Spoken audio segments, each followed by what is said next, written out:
هي بودكاست مساحة أمان لكل ست عايزة تعبر عن نفسها من غير ما تكون مضطرة لأي تبريرات أو تحس بأي أحكام ضدها.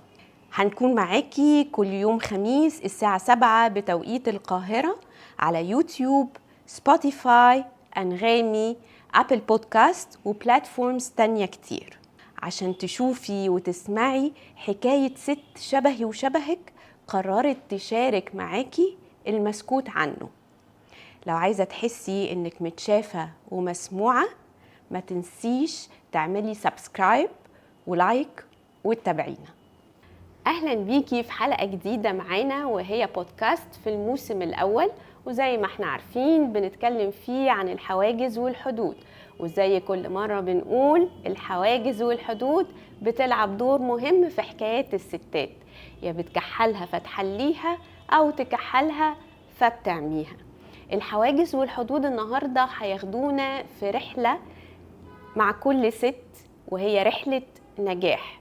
النجاح بيختلف معناه من ست لست، من موقف لموقف، بس ساعات معتقدات الست أو الثقافة أو البيئة اللي اتربت فيها أو المجتمع بيبوظوا عليها معنى النجاح وفرحة النجاح، أو بيحطوا لها فريم معين للنجاح لازم تمشي عليه.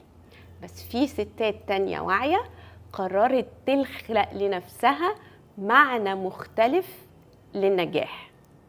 الستات دي برغم انها بتخلق معنى للنجاح، بس بيكون عندها شوية مخاوف، شوية تحديات، بس برضو بتكبر وبتبطل تسأل نفسها هو أنا بجد ناجحة؟ أنا أستاهل؟ هما شايفيني إيه؟ وبتبدأ تسأل نفسها يا ترى نجاحي الجاي شكله هيكون عامل إزاي؟ ويا ترى مناسب ليا والأولوياتي ولا لأ؟ وأفضل مثال لقصص النجاح هي سارة حجي ضيفتنا النهاردة. رحبوا معايا بسارة. اهلا وسهلا. اهلا بيكي يا ساره، عامله ايه؟ الحمد لله، والله انا كويسه ومبسوطه جدا ان انا معاكم في الموسم الاول من البودكاست. والله ده شرف لينا يا ساره. وعلشان دي بقى يعني كده كلام وحكاوي من القلب للقلب، فانا هسيبك تعرفي نفسك لجمهورنا بطريقتك. اوكي، انا اسمي دكتوره ساره حجي، معايا ماسترز ودكتوراه من المانيا، وصاحبه شركه في المانيا بتخلق فرص لتطوير الاعمال في مجالات مختلفه من التكنولوجيا للصحه. وانا اصلا متربيه في مصر، كنت خريجه الجامعه الالمانيه في القاهره. وسافرت المانيا بقالي 13 سنه عايشه هناك. اهلا بيكي تاني في مصر. اهلا بيكي. مصر عامله ايه معاكي دلوقتي بعد 13 سنه؟ لا مختلفه، حاجات كتير اتغيرت، وانا مبسوطه بالتغيير ده الحمد لله. انا شايفه ان التغيير ده فتح فرص احلى وخلق لنا سبيسز يعني مختلف. سبيسز يعني ايه؟ مساحات مختلفه، وخلق لنا مساحات مختلفه ان احنا نتحرك بشكل جديد، ودي حاجه حلوه جدا. طيب حلوه قوي. طيب خليني كده، بما انه عندنا ألمانيا ومصر وسارة رحلتها طويلة مع النجاح ومع الشغل، ساعات كده في الأول خالص خالص خالص قبل ما بنبدأ نخلق المعنى الحقيقي والفريم بتاعنا للنجاح، بنكون ماشيين في طريق ومعنى النجاح فيه بتاع حد غيرنا. قبل ما سارة بقى تريديفاين زي ما بنقول شكلي جيت على الجرح ولا ايه؟ ايوه صح. اول ما اتكلمت يعني. طيب أيوة. سارة بقى قبل كده، قبل ما تبقى سارة دلوقتي وتلاقي معنى وفريم النجاح المناسب ليها، كانت ماشية بمفهوم مين؟ طبعا اكيد الاجابه بابا وماما. ما هو طبيعي، ما هو لازم. اهلا بيكم يا بابا وماما. اهلا بيكم يا بابا وماما. بس بجد انا الحمد لله من وانا صغيره وانا متربيه على انه الفضل العلم والعالم وكده، وانه الواحد لازم يخلق مساحه ان هو دايما يطور نفسه في العلم. حلو قوي. والنجاح عندنا كان مبدأ يعني الحمد لله في الأسرة جزء لا يتجزأ يعني من التجربة الحياتية بتاعتنا. فكان في دايما سعي دائم مستمر نحو تجربة النجاح. من اول الجريدز اللي كنا بنعملها في المدرسه وكده حلو. لازم تكون الافضل وكده. وكمان طبعا اللي هو الحاجه العاديه جدا في التسعينات اللي هو أيوة. بتاعت لازم تطلعي دكتوره، يعني انا آه. طب الدكتوره طبعا انا اصلا يعني ما افتكرش ان انا يعني من وانا في ثالثه ابتدائي مثلا اوكي. وانا المدرسه بتاعتي في المدرسه بتقول يا دكتور ساره، ده مبدئيا فغالبا ممكن اكون من اصغر الدكتورات اللي اتقال لهم دكتوره وكده وانا صغيره. بس فبعدين كان الحلم الاول يعني انه انا ابقى دكتوره وانه انا اساعد المرضى ان هم يكونوا احسن. حسيت انه الجزء ده يعني الاورينتيشن دي في الاول خلتني اوكي انا اساعد الناس انها تكون احسن، انا عايزه اسعى لنجاح وانا هعمل ده نو ماتر وات، اللي هو ما فيش مجال. حلو. بس فدي كانت المبادئ الاساسيه اللي انا بدات بيها وانا صغيره. حلو، يعني خليني اقول كده انه النجاح في الاول او معناه الطريق بدأ ب يعني تأثير من بابا وماما والبيت والمدرسة. طبعا بالظبط كده. امتى بقى اللحظة اللي سارة قالت لأ انا طريقي ده ونجاحي ده وهبدأ من هنا؟ بصي هو في لحظتين اقدر افتكرهم كويس قوي. اول لحظه هو ان انا قررت ان انا اخش الجامعه الالمانيه بدل لما اخش اللي هو طب عادي. حسيت انه انا حصل لي شفت موقف يعني واحده قريبتي توفت الله يرحمها وهي صغيره من مرض السرطان، وهي كانت توفت قبل فرحها بايام. فانا بالنسبه لي كانت دي لحظه صاعقه جدا، اللي هو يعني ايه واحده تتوفى وهي صغيره كده. فده كان ادى لرحلتي لاستكشاف بقى معنى مرض السرطان وكده، وخلاني اكون مرتبطه عاطفيا بانه انا عايزه اساعد الناس يتحسنوا في مرض السرطان. فمن هنا بقى جت الاسوشيشن اللي هو التركيبه مع بعض كده. وبعدين بعدها بقى دخلت الجامعه الالمانيه بدل لما ادخل طب بيسكلي. دي اول لحظه. تاني لحظه تاني لحظة هو لما خلصت الماسترز والدكتوراه الحمد لله. بعد كده افتكر تاني يوم الصبح ماما بتكلمني خلصتي مبروك، هتبدأي شغل امتى؟ حسيت لا حبيبة قلبي مامي كده. لا انا كان بقالي طبعا سنين كنت بعاني في الماسترز والدكتوراه لانه وصلت قابلت تحديات كتير جدا، والحمد لله كملت للنهاية وكملت بنجاح، والحمد لله ربنا أكرمني بأكتر بكتير من اللي أنا كنت أتمناه. حسيت لا انا محتاجه اخد بريك بقى لنفسي واشوف انا عايزه اعمل ايه وابدا بقى اعمله. فهي دي كانت اللحظتين الفارقين اللي انا ابدا يعني اتخيل ان انا يا رب دايما من نجاح لنجاح. خليني اقول لك كده انه واحنا بندور على نجاحنا وبنلاقيه او بنغير مفاهيم النجاح كستات بتبقى بالنسبه لنا مش سهله قوي، نتيجه للمفاهيم اللي حوالينا ونتيجه لبعض الضغوط، وبتخلق جوانا شويه مخاوف بسيطه. المخاوف دي ممكن تتحول لحواجز او عقبات. سارة لما جت تخلق لنفسها بقى نجاحها بمفهومها ونقلت النقلات الجديدة، كان جواكي خوف ولا كان جواكي ايه وتعاملتي معاه ازاي؟ لا هو كان جوايا ازاي؟ لا هو موجود عادي. موجود هو موجود. هو اكشلي اللي انا اكتشفته ان الخوف بيبقى دايما هو عنصر اساسي من عناصر تجربتنا الحياتيه، صح. بس على حسب هو سيء ولا مش سيء هو ده اللي بيحدد النتيجه. فلو الخوف سيء احنا بنخبط في الحيطه، لو الخوف مش سيء عادي احنا بنتكلم معاه والدنيا بتبقى تمام، وبنبدا بقى نشوف ايه القرارات الصح اللي نقدر ناخدها بالرغم من الخوف. ففي ديفينيشن كده معنى في الانجليزي بيقول انه الشجاعه هو ان انت تعمل الحاجه وانت خايف anyways. فاللي هو مش كل حد شجاع بيبقى مش خايف، لا دي مش حقيقه، بس صح. هو بيبقى عارف يعمل اداره للخوف بتاعه ده بشكل مختلف. فاقدر اقول لك انه لا الرحله كانت مليانه مخاوف طبعا. يعني انا لما الحمد لله نجحت، طبعا هو انا عشان انجح اصلا كان في مخاوف كتير تغلبت عليها الحمد لله. الحمد لله. اللي هو انا اصلا كنت اقول لماما دايما انا حاسه ان انا زي في مصنع نسيج وكل الناس بتغزل على حاجات ابجريدد وانا بغزل على مكنه قديمه قوي. اوكي. فانا كنت دايما حاسه في المانيا بالفرق في التعليم، والفرق لان الدماغ الالمانيه غير الدماغ المصريه نقطه من السطر. وانا اصلا عملت كارير شيفت وانا رايحه المانيا. فانا درست صيدله، وبعد كده رحت درست احياء. ففي الكارير شيفت ده انا في مثلا ناس بتبدا مثلا بفاونديشن معين، باساس معين علمي، لا انا ما عنديش الاساس ده اصلا. اوكي. فده نتج عنه انه لا، ده في كذا تحدي موجود، وانا حاولت كتير بمفاهيمي الاولانيه ان انا اتغلب عليه، ولقيت ان المفاهيم دي مش موصلاني للي انا عايزاه. فبالتالي بدات ادور على طرق جديده اكسر بيها المفاهيم دي. حلو قوي. والحمد لله لقيت. بصي انا فشلت كتير جدا في اول رحلتي في المانيا. والفشل ده كان اساسي عشان انجح، لانه انا عملت كل حاجه غلط في مكونات النجاح كان ممكن اعملها، فعلى طول كانت النتيجه ان انا بخبط في الحيطه. بعد كده لما حطيت المكونات بقى كلها صح، الحمد لله ربنا اكرمني. فالفكره هنا انه انا كانت مرحله الفشل دي اعداد لانه ايه اللي انا محتاجاه عشان انجح. والحمد لله لما توفرت عندي وفهمت بقى كل العناصر اللي انا محتاجاها، ده كسر اول حاجز للخوف. بعد كده بصيت بقى في البيئه اللي حواليا، اللي هو اوكي انا عملت الحمد لله حاجات ناس كتير بتحلم تعملها وما بتعرفش توصل لها. فاللي هو واتس نيكست فور مي، ايه اللي هيجي بعد كده.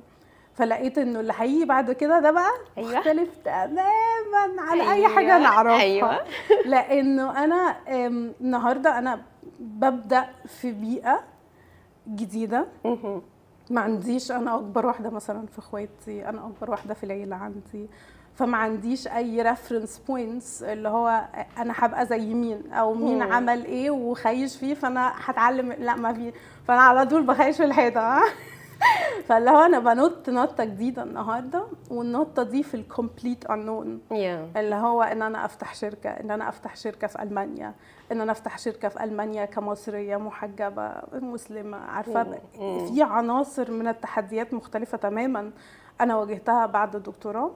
والحمد لله بقى لقيت انه الواحد لما، عشان كنت نجحت قبل كده مره وانا اصلا عالمه بالتدريب يعني. فالعلم بيوصل للواحد انه يفهم هو ايه الحاجات اللي محتاجها علشان يقفل الجاب لنفسه. فدي اقوى حاجه العلم الالماني بصراحه علموني ورباني عليه. فبدات بقى افهم انه كل تحدي برغم ان هو كبير، لا انا في عناصر اقدر احطها عشان اوصل واقفل الجاب دي بالنسبه لي. فكلما احسنت بقى تدريبي لنفسي ان انا اعد نفسي اعداد صح، وان انا اتصرف واخد قرارات صح، الحمد لله ربنا دايما بيفتح لي الابواب. يا رب دايما كل ابوابك مفتوحه. قلتي كذا حاجه مهمه وانا عايزه اقف عندهم كلهم. يلا انا جاهز. يلا. قلتي على الفيليرز او الاخفاقات، وقلتي على التشالنجز او التحديات، وقلتي على مكونات النجاح. فخلينا نبدا بمكونات النجاح الاول. طبعا. ايه بقى مكونات النجاح اللي سارة حطتها لنفسها كده على الترابيزه، وايه كان معنى النجاح ساعتها وهي بتحط المكونات دي بالنسبه لها؟ بصي، هو مبدئيا انا اللي انا توصلت له، لانه جبت السؤال ده ممكن اجاوبها بطريقتي وممكن اجاوبها بالخلطه الصح، فانا بختار دايما اجاوبها بالخلطه الصح. لانه انا زمان ينفع تقول لنا الاثنين؟ هقول ماشي اوكي حاضر. اوكي انا نتفق، ماشي اتفقنا.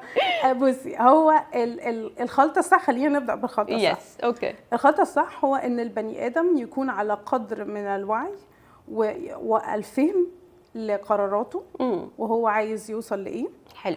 ايه الفرق ما بين اللي هو فيه واللي هو عايز يوصل له، وده كده كبني ادم. ماشي. طريقه فكره، هل هي بتكسر حاجز معين ولا بيتمرد على حاجه معينه، الطاقه بتاعته بيوديها فين، هل هو شايف الحيطه بس ولا شايف المسافه اللي جنب الحيطه.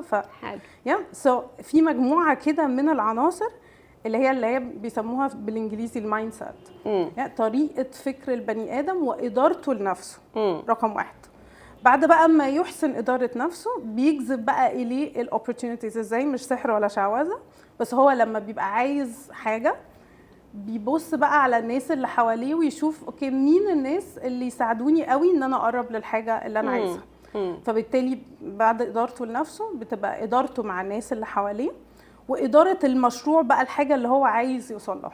حلو قوي. فاداره موارد، اداره بروسيسز اللي هي المجموعه من العمليات اللي لازم يعملها. هو من الاخر البروجكت مانجمنت بعد اللي هي اداره المشاريع، بعد اداره البني ادم. بس اداره البني ادم داخليا وخارجيا لازم تحصل الاول. اكزاكتلي. دي بقى الحاجه اللي احنا عليها خلط كتير جدا، لان انا لما كنت وانا صغيره كنت بشوف ناس مثلا في التلفزيون بيتكلموا عن مفاهيم النجاح وعن رحلاتهم وكذا، كنت بحس ان هم واصلين لحاجه انا مش عارفه اوصل لها ومش قادره اوصل لها، وانا ما عنديش نفس العناصر للنجاح دي.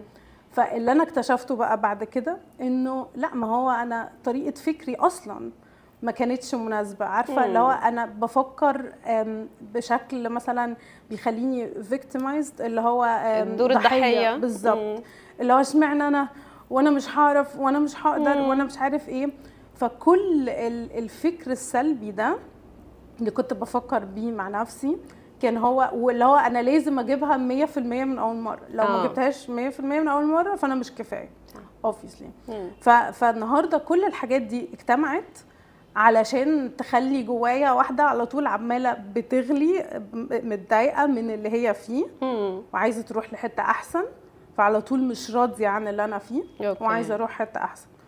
وده مش بيحصل، ده مش صح، ده مش هي دي العناصر اللي بتودي البني ادم. العناصر اللي بتودي البني ادم هو ان هو يكون راضي عن اللي هو فيه، ويفهم ان هو اصلا هو خلق الظروف اللي هو فيها دي. يعني ايه؟ خلق طريقه رد فعله مع الاحداث علشان يوصل للنتيجه اللي هو فيها. فالنهارده انا لو عايزه اغير النتيجه بايديا ان انا اغيرها بافعال مختلفه، بقرارات مختلفه، بس انا لازم ازود وعي شويه وافهم الاول ان انا اللي عاكك الكيكه بتاعتي.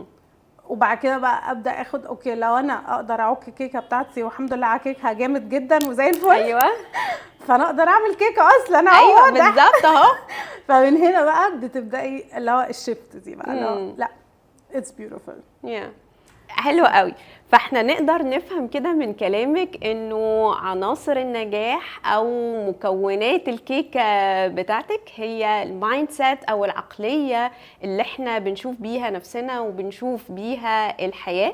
فدي اللي بترسم لنا في الاول كده احنا بنتصرف ازاي، بنفكر ازاي، وبعد كده بقى ايه القرارات والخطوات اللي هناخدها مع فكرة السلف ريجوليشن أو إدارة الذات وإدارة الموارد اللي حوالينا. وانتي برضو قلتي حتة مهمة، السبورت سيستم أو النظام الداعم اللي حوالينا هو ده بيوصلنا لأنه احنا نشوف النجاح بشكل مختلف ونبدأ ناخد خطوات على كده ايه أساس مظبوط مناسب لينا.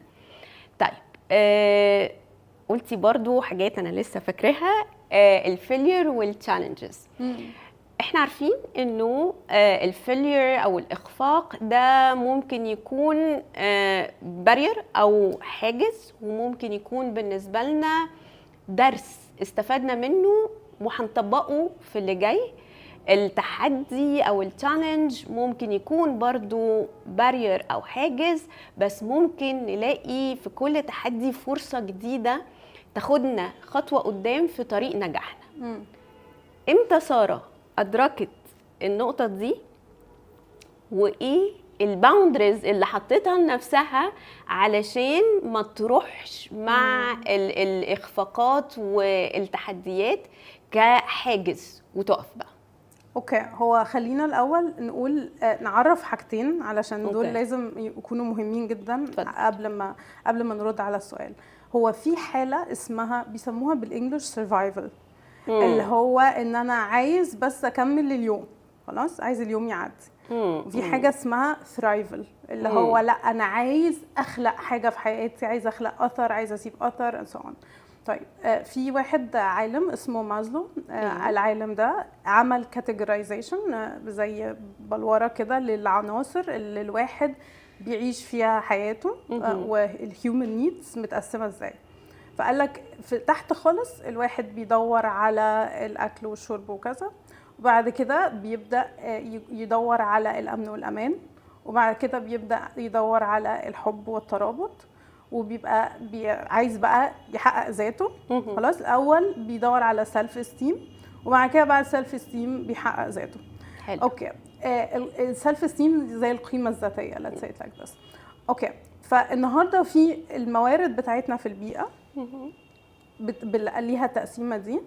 وبعد كده بقى اللي انا اكتشفته بقى في العلم انه كمان الحالة النفسية للبني آدم بيبقى لها نفس التقسيمة. يعني ايه؟ يعني انا النهارده مثلا متربيه في بيئه، وعلى فكره اغلب البني ادمين شرق وغرب متربيين في نفس البيئه، انه الاب والام يا دوب بيكملوا اليوم للاخر وعايزين الستر والصحه ويجيب المصاريف. ايوه، ناكل ونشرب ونربي العيلين وخلاص. بالظبط كده. وعايز مستقبل افضل لاولاده. فالنهارده الاولاد بتتربى بالاحتياج انه لا احنا عايزين نطلع احسن، بس غصب عن الناس الفهم بتاعهم بيكون لو احنا عايزين نطلع من القرف اللي احنا فيه. حاجه زي كده. اوكي، فالنهارده انا بخلق بقى غضب كبير جوايا انه انا عايزه اكسر اللي انا فيه لان انا مش مبسوط عن اللي انا فيه وعايزه اروح حته افضل. فالنهارده انا من وانا صغيره متربيه في الظروف دي، فغصب عني واهلي متربيين في نفس الظروف، فغصب عني العقليه دي بتتوارث ما بين الاجيال، انه يا جماعه احنا عايزين نطلع من القرف اللي احنا فيه. فكل ده بيخلق عارفه غضب بقى على ريزيستنس، اللي هو مقاومه اللي احنا فيه، لا احنا نستاهل احسن، ونبدا بقى نتخانق مع الحياه. ومش دي العقليه اللي بتوصل للنجاح. فالعقليه النهارده اللي بتوصل للنجاح هو الفرق في الافكار وطريقه الفكر ما بين احنا عايزين نطلع من القرف اللي احنا فيه، وما بين القرف اللي احنا فيه ده احنا اللي عملناه. فلو احنا بنعرف نعمل قرف، طب احنا ممكن نقدر نعمل حاجه حلوه. اوكي، طب خلينا نبص بقى احنا بنعمل ايه في القرارات، بنعمل ايه في الستاندردز، المقومات بتاعتنا في الحياه اللي مخلينا نعمل حاجه احنا مش حابينها. فاغلب الناس مثلا في تعاملها مع الفلوس مثلا بتصرف او بتسيف تحت انا لسه اعرف ناس، انا عايشه في المانيا، انا لسه اعرف ناس المان مصريين يعني بيحطوا تحت السجاده لسه يعني زمان فعلا بتاع تحت البلاطه دي طلعت حقيقه بقالهم 30 سنه لسه الفلوس تحت. لا مش هينفع. النتيجه اللي احنا بنوصلها في الحياه هي نتيجه معتمده على القرارات، وزي ما انت قلتي في بدايه الحلقه على المعتقدات، الثقافات والحاجات دي. فدي بتاثر على طريقه فكرنا. فالنهارده فكرنا ده هو اللي مسؤول عن القرارات اللي بناخدها، وبعد كده مسؤول عن النتيجه اللي احنا بنحققها، والافعال طبعا، وبعد كده النتيجه اللي احنا بنحققها. فلما انا النهارده اعي ان انا مسؤول عن الحاجه دي، وانه في شويه حاجات انا بتوارثها غصب عني واخدها ومضايقاني، اوكي، وفي تغيير دائم مستمر في الحياه، وابدا اقول لا انا محتاج اواكب التغيير ده بما يناسبني وبما يناسب الفاليوز بتاعتي، المبادئ بتاعتي والاخلاق بتاعتي. فالنهارده انا ببدا اكتشف طرق جديده للتعامل مع المواقف ما كانتش موجوده. فرجوعا بقى لسؤالك، اللي انا شفته لنفسي واللي انا جربته ولقيت انه لا دي مش انا بقى، ده مش ساره، ده عامه النجاح هو ان في كذا خطوه. اول خطوه انه انا بادرك ان انا عملت كيكه ريحتها مش حلوه ومش عاجباني، مقاومتها مش عاجباني. بعد كده بقول اوكي طيب اعمل ايه بقى دلوقتي؟ فالسؤال بتاع اعمل ايه دلوقتي بيخليني ابدا اتساءل. وما ابدا اتساءل ببدا اقول يمكن يكون في نتيجه مختلفه عن اللي انا حققتها قبل كده. ففي مرحله الاستكشاف دي بتبدا افكار جديده تطلع، والافكار الجديده دي بقى محتاجه اللي يربيها وينميها. فانا لو فهمت ازاي اقدر احول الافكار دي لنتائج جديده، حلو، اللي هي بقى الجزء التطوري بتاع الرحله بتاعت الحياه، ببدا بقى الاقي النجاح ليه شويه مقومات وشويه مبادئ وشويه لوز، يعني قوانين، يا الا همشي عليها يا الا مش همشي عليها. فالنهارده بدل لما الفشل يكون عليا، الفشل بيكون في القرارات بتاعتي. حلو. ففي رجوعا للسؤال بتاع الباوندريز، في الاول خالص انا كنت دايما اقول لنفسي انا مش كفايه، اصل انا مش هعرف، اصل انا فكان كل حاجه بتحصل كنت بلومها عليا انا. وطبعا ده بيأذي النفس جدا. تخيلي انت طفل صغير بتربيه طول الوقت عماله بتنهاريه، فهو قيمته لنفسه اصلا مش هتكون موجوده. صح. فانا النهارده لما ادرك انه والله الفشل جاي من القرارات اللي انا اخدتها، فساعتها التقل بتاعي هيكون اخف بكتير. لان انا لو اخدت قرار غلط ايه المشكله يعني؟ طب ما انا ممكن اخد صح، اخد قرار صح المره اللي جايه. كانت امي دايما زمان ربنا يبارك فيها يا رب تقول لي انه توماس اديسون مش عارف عمل 900، هو توماس اديسون عمل لي مشكله من وانا صغيره. اوكي اللي هو جرب 990,000 مره وفي الاخر مش عارف اخر مره دي. وده صح فعلا، لانه علميا برضو الحاجه اللي انا بدرب فيها جوه الشركه وكده، انه ازاي الناس تكون حاضنه اكتر لرياده الاعمال وعمليات الاكتشاف اللي هي الانوفيشن. فكل حاجه كبيره حصلت في حياتنا هي بدات من حد سال سؤال مختلف عن العادي، وبدا بقى يدعم السؤال ده بعمليات جديده مختلفه ومحاولات فاشله كتير جدا، لغايه لما حط المكونات كلها وحصلت عمليه النجاح. حلو قوي. فاحنا كده لو هنقول في كلمتين انه بجانب الباوندريز اللي انت حطيتيها لنفسك، فانه طريقه تفكيرنا هنرجع تاني للمايند سيت، واللي هي لو عشنا في السرفايفل مود اللي هو الدور بتاع الناجيه، الست تبقى ناجيه او ان هي ادينا بنعيش اللحظه، لو نقلت وبدأت تفكر شوية بشكل مبتكر وبره الصندوق وتكتشف نفسها من أول وجديد وتكتشف حاجات تانية، هتروح لطريق الثرايفل وهي الازدهار والنمو وتشوف الحاجات بشكل مختلف وتوصل للنجاح بطريقتها. أنا بس حابة أوضح أكتر علشان في حاجتين محتاجين نحطهم عشان الصورة توصل بشكل أبسط للناس. حلو قوي. اول حاجه ان انا عارفه ان السرفايفل النجاه دي هي ده الديفينيشن بتاعها بالعربي، بس خليني اوصلها يعني بشكل اوقع، انه فكره السرفايفل او تجربه السرفايفل كأن الاسد بيجري ورايا طول الوقت. فانا حرفيا في الغابه. انا حاسس ان الحياه كلها حواليا هي غابه، انا بس بحاول اصحى الصبح واوصل لغايه بالليل ننام وربنا يسهل بكره. فالتجربه الانسانيه دي هي دي اللي نقدر نلخصها علميا بسرفايفل.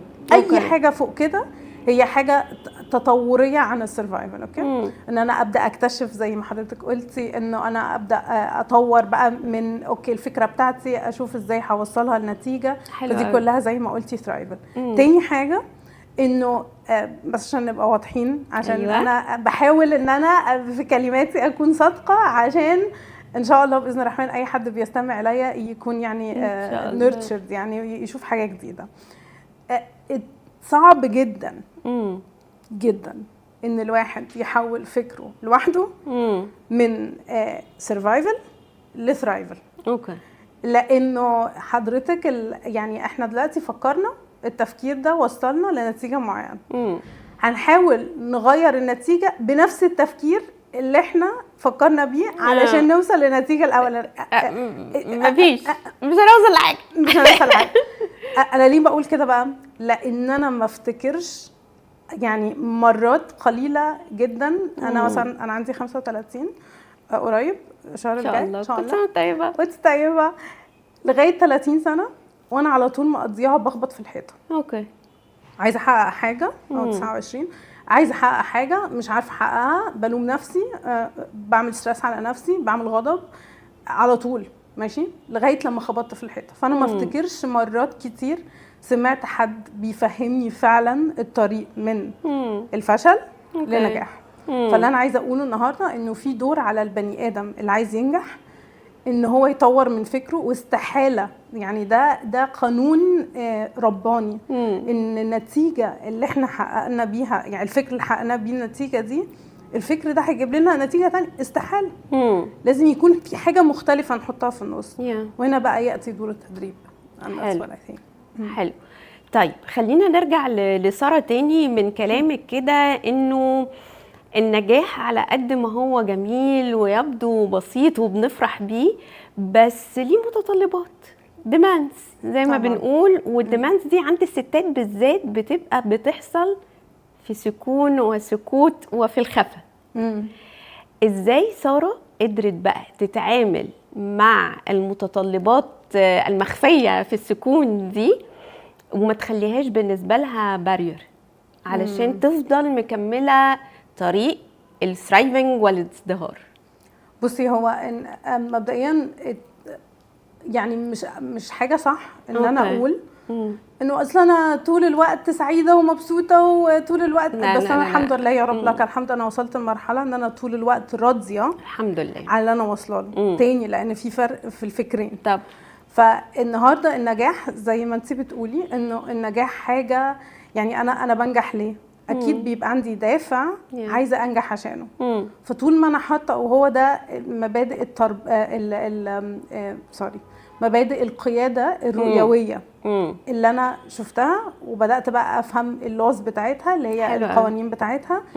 وابدا اقول اوكي، انا من كتر ما انا عانيت انا حابه انه غيري يلاقي الطريق بشكل اسرع، ويلاقي الطريق بشكل فيه اكثر يقين بيسكلي من الصراعات اللي انا مريت بيها. فالنهارده انا فهمت انه بدون رؤيه، وبدون ما الرؤيه دي تكون موجوده قدامي، انا عمري ما هعرف الاقي الطاقه ان انا اكمل. صح. ففي فرق ما بين الحلم اللي هو يا رب وان شاء الله باذن الله وكده واللي هو ما يحصلش، او السعي الدؤوب المستمر نحو رؤيه معينه. حلو. فالنهارده النجاح زي ما انت بتقولي محتاج طاقه كبيره جدا، ان الواحد هيقعد يقع ويقوم ويقع ويقوم، وده جزء اساسي لا يتجزأ من الرحله. بس الناجح هو اللي مطرح ما بيقع بيقوم ويقول لا، انا فين الرؤيه بتاعتي؟ انا خبطت في الحيطه. اوكي جود، انا خبطت في الحيطه عشان انا شفت الحيطه. طب انا ايه اللي خلاني شفت الحيطه؟ اخوف من زمان او قلق من مستقبل او وات ايفر، وبعد كده ابدا اصلح مسار نحو الرؤيه بتاعتي. فانا يعني اكيد طبعا انا في حياتي في حاجات اعباء مطلوبه مني ان انا اوفيها، بس اللي بيخليني دايما عندي رغبه ان انا اكمل هو ان انا حاسه ان انا محتاجه ان انا اكسر سقف معين. يعني بصي، انا اما وصلت الحمد لله للنجاح العلمي اللي انا وصلت له الحمد لله، والحمد لله كان يعني اخذت جايزه من الدوله الالمانيه، والمشروع اخذ جايزه كبيره جدا 2.7 مليون دولار. حلو. وانا اللي كنت مطوره المشروع ده اصلا من الاول. حسيت اللي هو انا حاسه ان انا متأيده، مع ان انا نجحت، بس انا حاسه ان انا متأيده، مش عارفه ليه حاسه الاحساس ده. بعد كده بقى بدات افهم انه انا عايزه ان انا ما اتأيدش في اي حاجه من نواحي حياتي، وفي نفس الوقت انا مش عايزه اتمرد. يعني انا مش عايزه بس اللي هو انا ومن بعد الطوفان ده. انا عايزه ان انا يكون عندي فرصه بناء على شخصيتي وبناء على اللي انا اقدر اقدمه والفاليو اللي انا اقدر اجيبيه بالماركت، ان انا يكون عندي uncapped، عارفه اللي هي حاجه ملهاش سقف، اللي هو على قد ما هسعى على قد ما هاخد. فحسيت التجربه الحياتيه بتاعت اللي هو الرغبه ان انا اكون لا، انا حره ان انا اشكل طريقي. دي كانت حاجه مهمه جدا بالنسبه لي ان انا اوصل لها. وهو ده الدافع اللي بيخليني دايما بالرغم من بقى الديماندز اللي عندي من ورا، انه لا انا هكمل نو ماتر، لان انا حاسه انه لو انا كملت ان شاء الله اكمل للاخر واوصل للي انا نفسي فيه. ولو انا ما عرفتش، اللي هيجي من بعدي اتمنى ان هو ياخد من نفس الحته اللي انا وقعت فيها عشان يكمل على طول. حلو قوي. عندي سؤالين كده، بس عايزه ابدا بواحد دلوقتي لانه كلامك خلاه كده نور. انه خليني اقول سبيشال الستات علشان بتعافر عقبال ما توصل للنجاح، وربنا يا رب دايما يكرمك وتبقي في نجاحات، خدتي جايزه. ساعات بقى كده بنتلخبط ما بين بعد النجاحات الكبيره والمستمره، بنتلخبط ما بين انه احنا عايزين نكمل جروث او نمو او نجاح بشكل يتناسب معانا ومرسوم ومدروس وبطريقه مبتكره innovative زي ما انتي قلتي، اللخبطه بقى بتيجي ما بين الاوفر اكستنشن، بتبقى بقى انا عايزه ابقى افري وير بقى، يلا خدوني في اي حته، فبيحصل لخبطه ما بين الجراس او النجاح والنمو، وانه احنا بس نبقى في انتشار مبالغ فيه. انتي بقى ازاي بتتعلمي او علمتي نفسك الفرق او الشعره رفيعه ما بين الاتنين دول، وبتنقلي نفس العلم ده للاشخاص اللي حواليك؟ بصي، مبدئيا هو مين قال ان انا ما وقعش في غلطات دي؟ عشان بس نبقى متفقين. يعني انا اكتر حاجه انا ممتنه لاهلي ليها الحمد لله، الحمد لله، وبالادق برضو بابا، ربنا يبارك فيه يا رب، ان احنا تربينا على العلم وتربينا على التميز. حلو. لان سعي ان انا اتعلم دايما وادور على افضل الناس اللي يعلموني هو اللي بيخليني برغم ان انا بخبط في الحيطه الا ان انا بعرف اصلح مسار وارجع ناحيه اللي انا نفسي فيه. حلو قوي. فالنهارده المرحله بتاعه spreading myself too thin اللي هو انا في كل حته في نفس الوقت، دي مرحله مهمه والواحد بيرتقي. لانه انا النهارده عندي مثلا انا عندي طبق صغير، الطبق ده بيكبر فبحس اللي هو ايه ده، انا لازم امسك الطبق ده، لا هو كبير قوي بس انا لازم امسكه من كل حته. بعد كده ببدا لا مش قادره امسكه من كل حته، فباخد قرار انه لا تعالي بقى اما اعيد ترتيب الاولويات بتاعه الطبق ده اللي هو اللي احنا بنسميه في العلم التشينج مانجمنت. النهارده انا طبقي اتغير، جريت، طبقي كبر، فدي حاجه حلوه ايجابيه. حلو. بس لازم يترتب عليها ان انا اتغير مع الطبق اللي بيكبر، ان في حاجات جوايا تتغير. فالنهارده لازم اعيد ترتيب اولوياتي ببقى ايه اللي انا عايزه اوصل له. الرؤيه هتقدر يعني الرؤيه دي بتقول لي ايه افضل قرارات اخدها النهارده عشان اوصل للرؤيه دي. حلو. فهي فكره انه دايما في تدريب علمي.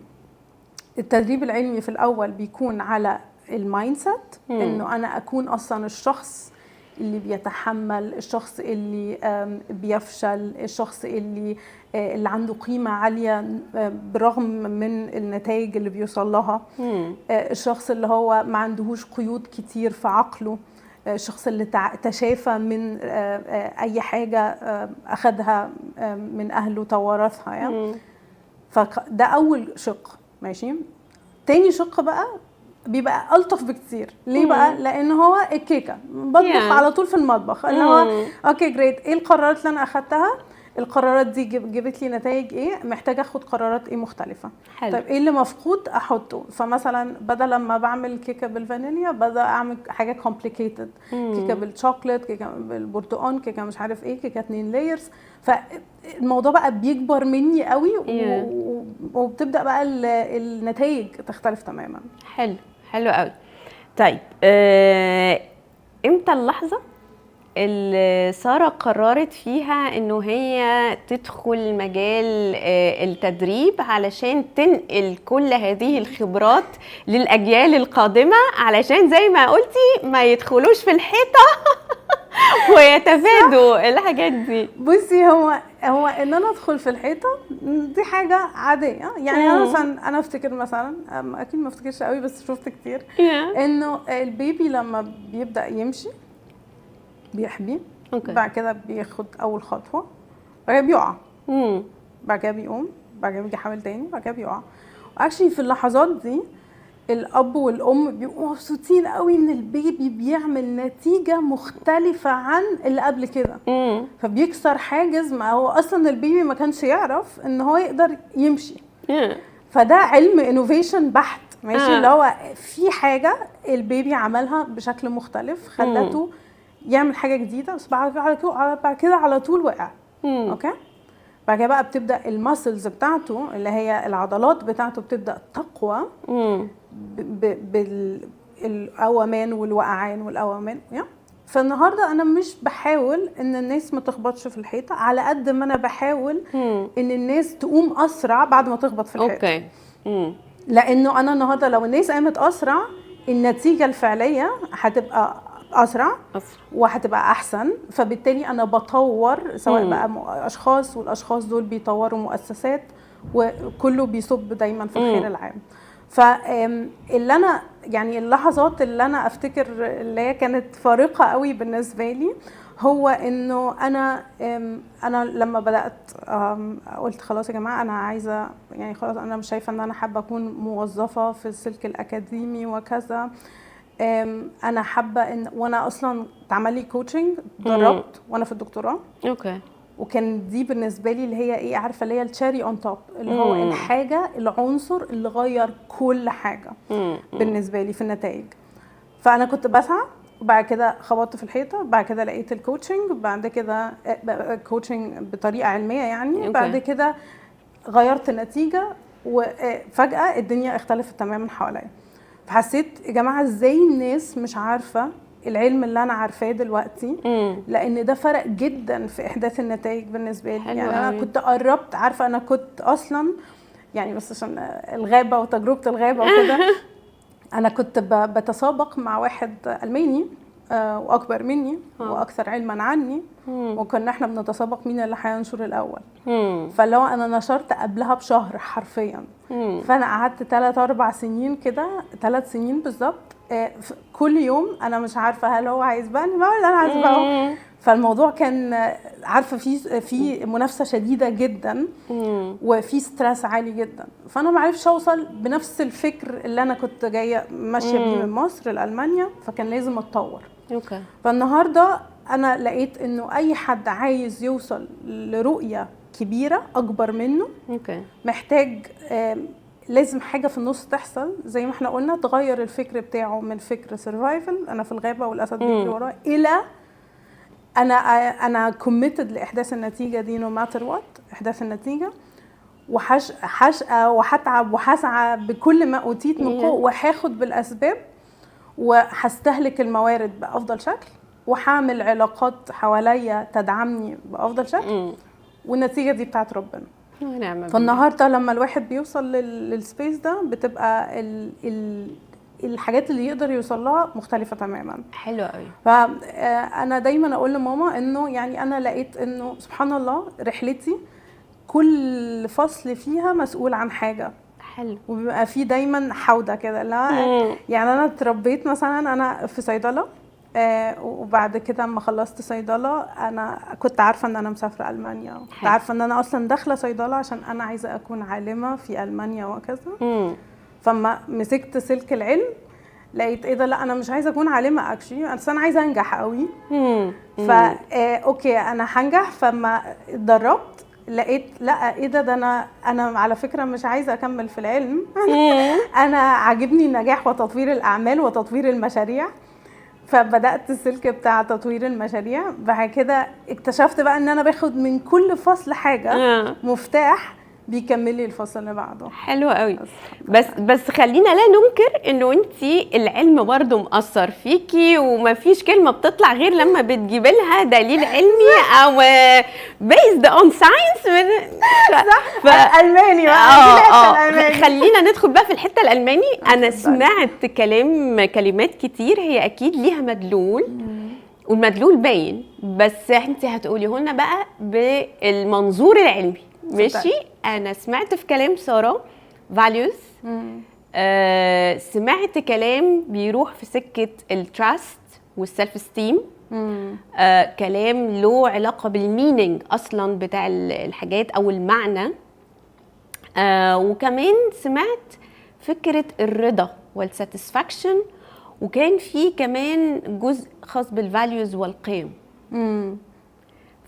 فلو دول بيحيطوا بالنقاش بتاعنا النهارده الخاص بالنجاح وسبيشلي نجاح السيدات اللي قرروا يغيروا مفاهيم النجاح دول من scientific perspective او من منظور علمي. ممتاز. اوكي بصي هو انا هقول لك انا مهتمه جدا باي حاجه علميه اي تطور علمي باين والله باين من غير حلفان. انا هديكي مثالين. ماشي. اول حاجه انا ما كنت بشوف تحت الميكروسكوب كنت بستخدم الحشرات كموديل علمي للحاجات اللي بتحصل في جسم البني ادم. فانا ما كنت بشوف اللي هي العمليات التطوريه اوكي. لللايف سايكل بتاعت الحشره من وهي بيضه، اللي هي بتبقى زي يرقه، واليرقه دي بتبقى حاجه اسمها بيوبا، يعني شرنقه، والشرنقه دي بتفتح وتبقى فراشه او تبقى حشره او تقابل. انا سبحان الله انا كنت بشوف ده كل يوم حواليا حلو. في رحلتي العلميه. وبعدين لما خلصت واتدربت بقى واخدت وكسبت ومش عارف ايه، وجيت بقى اتفكر في رحله النجاح، لقيت انه نفس المبادئ التطوريه اللي ربنا خلقها في الكون هي اصلا خلقها جوانا برضو، بس احنا مش عارفينها ومحدش قال لنا عليها ومحدش ربانا على ان احنا نستخدم الامكانيات دي جوانا ونطورها. حلو. فانا لقيت انه كل مرحله عند البني ادم بيبقى لها العمليات بتاعتها خلاص، وبيحصل دايما تغيير دائم مستمر في الحياه وتغيير دائم مستمر في البني ادم طبعا. فالنهارده لو البني ادم فهم ان كل مرحله لها الستاندردز بتاعتها، لها النتائج اللي يقدر يحدثها، لقى انه الفكر بتاعه لازم يتطور من مرحله لمرحله، ساعتها هيلاقي اللي انا بقول عليه بقى اللي هو ايه، كل فصل بناخد منه حته ونكمل. لان ده التطور. يعني البيضه مثلا بقى في عمليه تطوريه كتير جدا بتقلب لليرقه. نفس الحاجه دلوقتي واحنا بنتكلم، انا عندي عمليات تطوريه كتير جدا في فكري بتخليني اخد قرارات مختلفه. مثلا ساره اللي بعد 5 سنين مش تاخد القرارات دي النهارده، وده ده حاجه عاديه جدا لازم نسلم بيها، وحاجه علميه يعني بحته 100%. فالنهارده لو انا فهمت التجربه الحياتيه بتاعتي ان انا كل فصل فيه باخد منه شويه مفاتيح وشويه التعليم وشويه ريفلكشن، اللي هو اتفكر انا ايه اللي عملته هنا صح، ايه اللي عملته هنا غلط، ايه اللي محتاجه في المرحله الجايه، مين الشخص المعلم اللي محتاج يعلمني في المرحله الجايه، مين الناس اللي اكون موجوده حواليهم.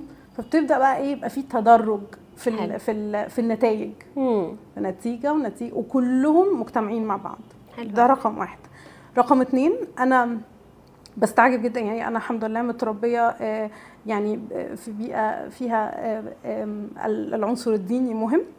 فانا كنت بسمع كتير عن قصص الصحابه وكذا، بس بعد كده لما بدات اخد بقى الفكر التطوري ده والتدريب وكده واخدته من المنظور العلمي، لقيت انه جزء كبير جدا من الدين هو اصلا تطور علمي. يعني النهارده مثلا صحابي زي عمر بن الخطاب مثلا كان بياكل رضي الله عنه، كان بياكل العجوه، يعني كان بيصلي لها وبعد كده بياكلها. نفس الراجل ده فتح تلت الدنيا مثلا لما هو فكره اتطور. اوكي. فالنهارده التجربه بتاعته اختلفت تماما لما هو كان فكره انا بتخانق، انا لازم اثبت نفسي، انا مش عارف كذا، الى ان هو استهلك كل الطاقه اللي جواه في حاجه احسن واكبر منه، وبدا ساعتها ياخد قرارات مختلفه تماما عن اللي كان بياخدها وهو صغير. فده بقى اللي انا بقصده بمنظور التطور، ان انت لو بصيتي على قصه نجاح بتاعت اي حد اي مكان هو مين، هتلاقي انه هو بدا من الضلمه للنور. وكان لازم يبدا الضلمه علشان في حاجه بتحصل في الضلمه كده، اللي هو احساسك ان انت نفسك في النور، واحساس وسعيك ان انت تروحي للنور، ده ربنا بيجازيه دايما. فلما بتحسي بالضلمه وتقولي يا رب يا رب ساعدني ان انا اوصل لحاجه احسن، وتوصلي للنور بقى، بتبقي ممتنه جدا، ايه ده، يا شكرا يا رب ان انا يعني كنت في الضلمه ونورت معايا. فمن هنا بقى الفكر بقى واختلافه ده بيعمل حاله، بيبعث حاله جديده على البني ادم. الحاله دي هي اللي بتبقى مسؤوله عن الامتنان. النهارده موضوع القيم والاخلاق، زي القيم دي انا بشبهها دايما بالكومباس، يعني اللي هو بالبوصله. النهارده الرؤيه بتاعتي هي المكان اللي انا عايزه اروحه. واكشلي انا في البرامج التدريبيه بتاعتي ببسط جدا اتخاذ القرارات كاننا زي سايقين عربيه. رحلتنا في الحياه كاننا زي سايقين عربيه. المكان اللي احنا عايزين نوصل له هي الرؤيه، واحنا في العربيه على الدريكسيون بتاع العربيه، واحنا جنبنا الخوف بقى، جنبنا الحاجات اللي هي العناصر الكتيره اللي جوانا، بس احنا اللي سايقين واحنا اللي مسؤولين عن هل احنا باصين لقدام في الطريق، ولا احنا باصين جنبنا، ولا احنا مسحولين وباصين ورانا. وده بيفرق في تجربتنا في سواقه العربيه. فكل لما قدرنا نبسط الحاجات بشكل مفهوم علمي للناس، كل لما الناس بدأت تفهم ووعيها زاد هي فين في الرحلة. ولو هم مسحولين ورا وبيخبطوا دايما، نفهم ازاي بقى. شوف احنا بنعمل ايه في العربية لو احنا اتخبطنا، بنصلح مسار. الحمد لله مش بنموت من اول مره. الحمد لله الحمد لله ان احنا ما نموتش من اول مره. ربنا يديكي طول العمر. الله يخليكي.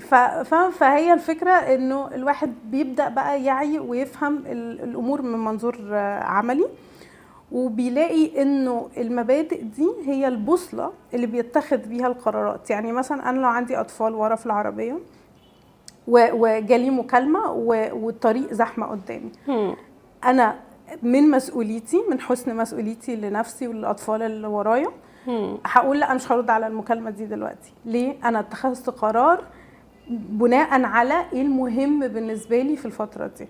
حلو. بس فهي بقى الحياه كده. يعني انا حابه بس ان احنا نعملها حاجه بسيطه قوي، بس هي الحياه وفهمها والتفكر فيها والتفكر احنا فين وبنسوق ازاي في الرحله، ده عنصر اساسي جدا في الحياه. يعني حلو قوي بصراحه. يعني الحلقه ثريه ومليانه معاني جميله، ومش عايزاها تخلص. بس خليني اسالك سؤال كده، الرحله الطويله دي اللي مليانه حاجات مختلفه، مليانه مسارات وعربيات وحركات وتلسكوبات وميكروسكوبات وحشرات كمان في النص.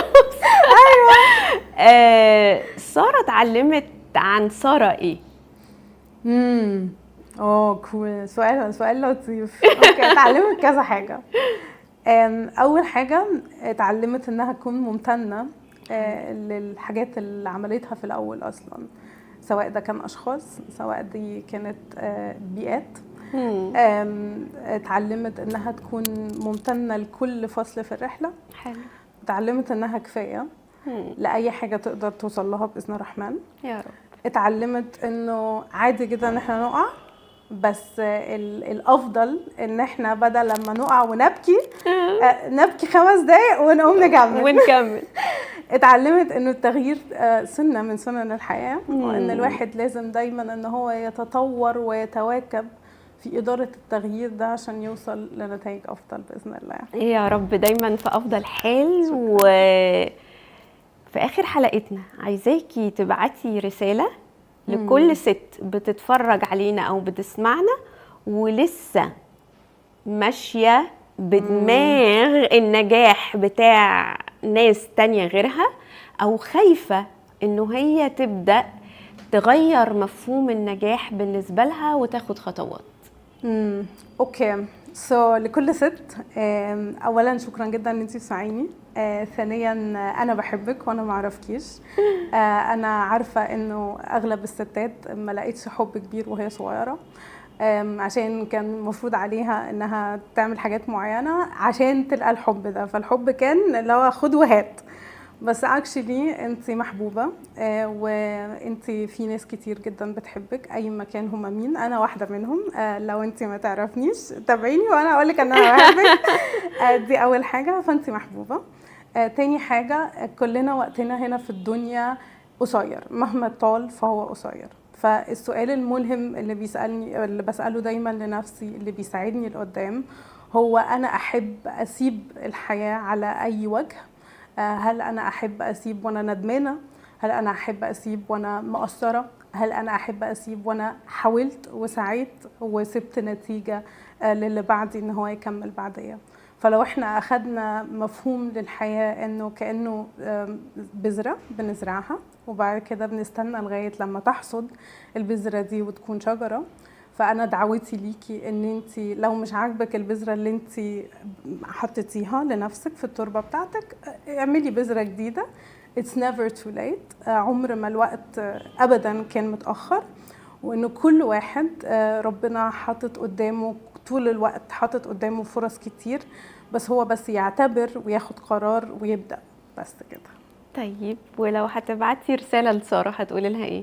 اوه هقول لها سارة حبيبتي لا حول ولا قوة الا بالله، رحلتك دايما صعبة كده بس انا بحبك، وانا شكرا لكل حاجة حلوة انت سمعتيها من الناس اللي بتحبك، دفعتك ان انت تكملي لقدام، وان شاء الله يا رب دايما تكملي لقدام ودايما توصلي لحاجة ما حدش وصل لها قبل كده باذن الرحمن. ان شاء الله يا ساره توصلي لحاجه ما حدش وصل لها قبل يا كده وتحققي كل اللي بتتمنيه. وميرسي جدا انك شرفتينا في حلقتنا النهارده، وميرسي لكل الكلام الجميل اللي سمعناه. شكرا جزيلا. شكرا ليكي، ميرسي ليكي. ميرسي، ودايما موفقين باذن الله، وان شاء الله تلهموا ستات كتير قوي. ميرسي جدا، طول ما في ناس معانا زيك فاحنا اكيد هنعمل فرق ان شاء الله. ان شاء الله. ثانك يو فيري ماتش. القصص والرحلات ما بتنتهيش ولسه مكملة، بس حلقتنا النهاردة وحكايتنا خلصت. ويا ترى انت ايه الرسالة اللي وصلتلك وايه الدرس اللي اتعلمتيه؟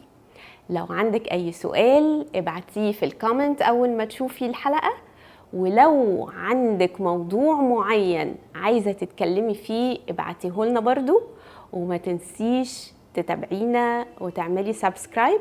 ولو كمان في حد في دماغك معين عايزة تشوفيه ضيفة معانا هنا، يلا بينا. وشكرا.